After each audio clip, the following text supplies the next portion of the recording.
Assalamualaikum warahmatullahi wabarakatuh. Bismillahirrahmanirrahim. Allahumma sholli ala sayyidina Muhammad wa ala alihi wa sahbihi ajmain. Alhamdulillahirabbil alamin. Segala puji dan syukur kita panjatkan kehadirat Allah Subhanahu wa taala karena kita sampai hari ini diberikan kesehatan, nikmat usia, nikmat kesehatan dan nikmat rezeki juga. Ya, untuk kali ini saya akan coba berbagi pengalaman mengenai cara menyembuhkan asam lambung atau gangguan asam lambung, GERD, anxiety, psikosomatis ataupun panic attack. Jadi saya ini adalah mungkin yang saat ini masih sedang berjuang untuk terbebas dari gangguan asam lambung tersebut. Walaupun demikian, alhamdulillah sampai saat ini saya telah mengalami perbaikan yang cukup patut saya syukuri, karena berbeda dengan saat sedang parah-parahnya waktu itu. Bisa sampai perut kembung, begah tiap hari, terus kepala keliengan, terus seperti seolah tidak di dunia nyata, seperti itu. Dan juga ada bagian sakit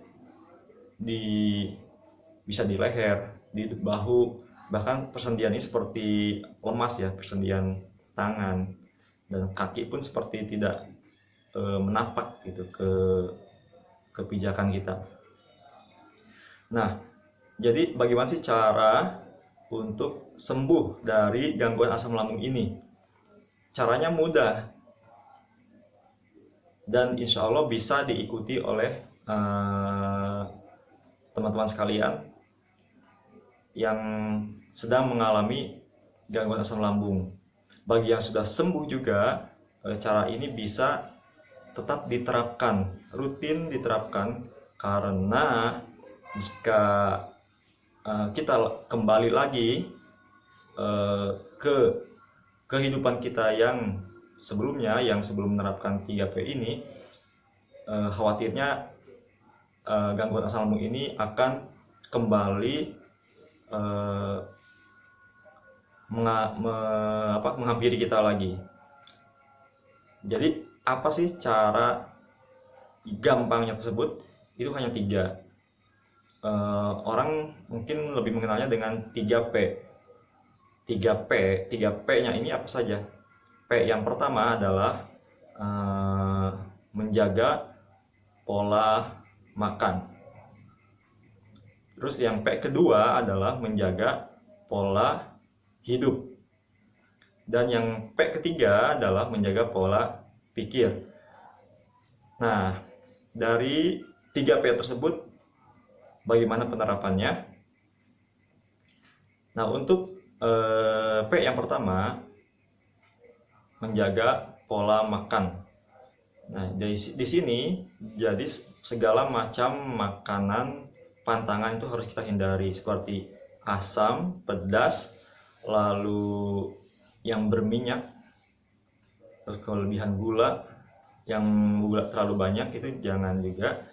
Lalu tepung-tepungan itu jangan, junk food, makanan kemasan atau pabrik juga lebih baik dihindari, karena di situ pasti banyak ada pengawet lah ya, ada pengawet, ada pewarna. Nah, itu bagi yang sedang mengalami asam lambung sebaiknya dihindari, karena untuk pemulihannya biar lebih cepat. Terus dalam hal pola makan ini, kita juga harus memperhatikan cara kita makan. Cara kita makan yaitu dengan lebih banyak atau lebih lama waktu dalam mengunyah, sehingga sampai benar-benar lembut makanan yang kita makan. Nah, terus Yang selanjutnya adalah porsi makan. Porsi makan ini kita atur dengan porsi yang sedikit namun sering gitu. Jadi misalnya kita makan normalnya kan 3 kali sehari, kita bikin jadi 5 kali sehari atau 6 kali sehari. Nah, dalam setiap kali waktu makan tersebut porsinya lebih sedikit, misalnya kita porsinya setengah piring saja. Jadi karena sering itu jangan sampai porsinya tetap sama satu piring, nanti bikin kita kenyang, begah, akhirnya ya bisa menimbulkan gangguan asam lambung lagi. Itu. Lalu yang berikutnya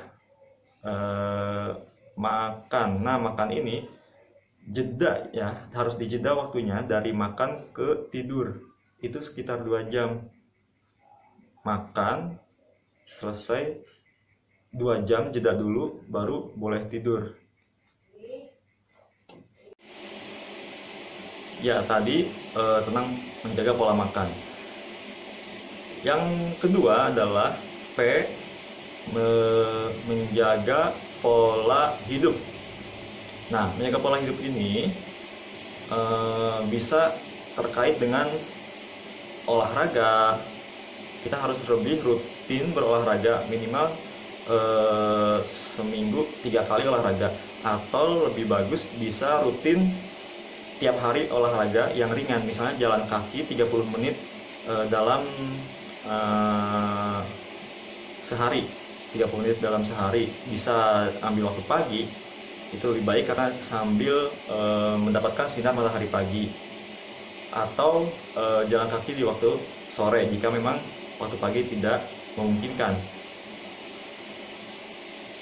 atau waktu yang lain bebas. Malam pun kalau memang ada waktunya malam untuk jalan kaki, silahkan. Yang berikutnya mungkin dengan pola hidupnya terkait juga dengan pola tidur kita. Waktu tidur, cara kita tidur itu menjadi bagian dari pola hidup ini. Waktu tidur itu harus cukup 8 jam atau mungkin 6 jam dengan tidur yang pulas tanpa gangguan.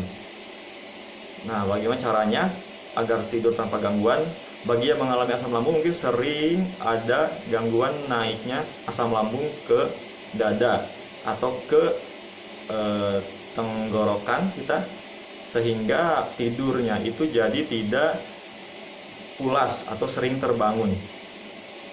Nah, untuk menghindari hal tersebut, tidurnya usahakan diganjal di bagian kepala dengan lebih banyak bantal, sehingga posisi dari kepala, leher sampai dada itu lebih tinggi dibandingkan posisi perut, sehingga akan mengurangi kemungkinan naiknya asam lambung ke atas kita, ke bagian esofagus. Ya, itu cara yang bisa kita lakukan dalam tidur ya. Kemudian yang berikutnya lagi, pola hidup ini berarti harus ada juga keseimbangan antara waktu-waktu sehari-hari kita. Jadi jika waktunya tidur ya tidur, waktunya makan, waktunya kerja ya kerja, waktunya mandi. Jadi jangan sampai terlupakan gitu, waktunya jangan sampai berantakan. Kemudian yang terakhir adalah pola pikir. Nah, kenapa pola pikir ini menjadi bagian yang penting untuk menyehatkan kembali gangguan asam lambungnya, menyembuhkan gangguan asam lambungnya? Karena pola pikir ini terkait dengan lambung. Di otak kita itu berhubungan dengan pencernaan kita. Mungkin sering mendengar istilah pencernaan adalah otak kedua. Ya, karena memang ada, menurut yang saya tonton dari salah seorang dokter, itu ada semacam komunikasi antara bakteri di dalam pencernaan, bakteri untuk pencernaan itu dengan otak kita. Jadi bila pencernaan terganggu, otak juga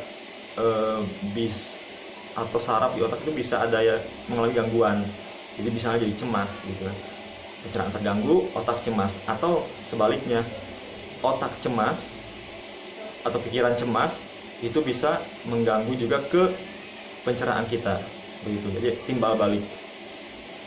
Makanya di sini pola pikir juga menjadi hal penting dalam perbaikan gangguan asam lambung. Jadi bagaimana cara berpikir yang baik? Berpikir yang baik yaitu berpikir sewajarnya saja.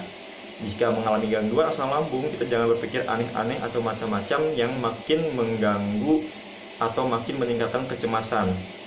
Usahakan tetap tenang dan yakin bahwa gangguan asam lambung ini bisa sembuh. Tentu dengan kita berusaha dan berikhtiar untuk menerapkan 3P ini ya. Nah, mungkin sekian dari saya.